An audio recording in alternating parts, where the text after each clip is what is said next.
Hi, my name is Elizabeth. I am a professionally trained artist and art educator.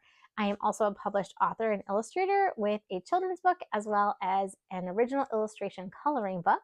And I've been teaching on Skillshare since 2020. I love art history. I love it so much. I love learning about the art movements, art styles, and artists of the past as I get inspired for ways that I can create art in the present and in the coming future. And it's always so exciting to kind of learn where the art styles come from, what their influences are, how they're carrying through different traditions and artistic characteristics from past styles and trends, as well as ways that they depart from it. So in this series of classes that I'm calling Artist Inspired, I am looking to the artists of the past to find ways that I can explore art techniques, art media application, and idea generation and subject matter and stylistic considerations as I create contemporary works incorporating my own artistic style and practice. So in this series, I really want to encourage you to join me on this journey as we briefly look at specific artists and their art styles and art movements to kind of see what things we can use to shake up our own art practice, get us inspired, and kind of challenge us to create in new and different ways, all while still kind of leaning on the things that bring us the most joy in the creative process. So in this class in particular, we're looking at the artist Pablo Picasso and the movement Cubism, but we're going to go even more specific than that.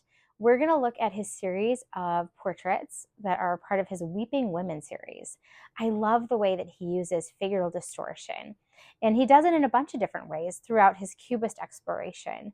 But in the Weeping Women, it's kind of a play of different geometric and angular representations of the human face, as well as some over-exaggerated curves and kind of more organic approaches. So we're going to take a look at a couple different examples of how Picasso did this, as we then create our own as distorted figural portrait representation. And we're going to be using collage and colored pencil and Sharpie to create our artworks. So very contemporary art materials to represent inspiration from the past, because as we know, Picasso was working with oil paint and different found objects for his collages. So he was actually doing collage also, but we're going to be using paper for ours.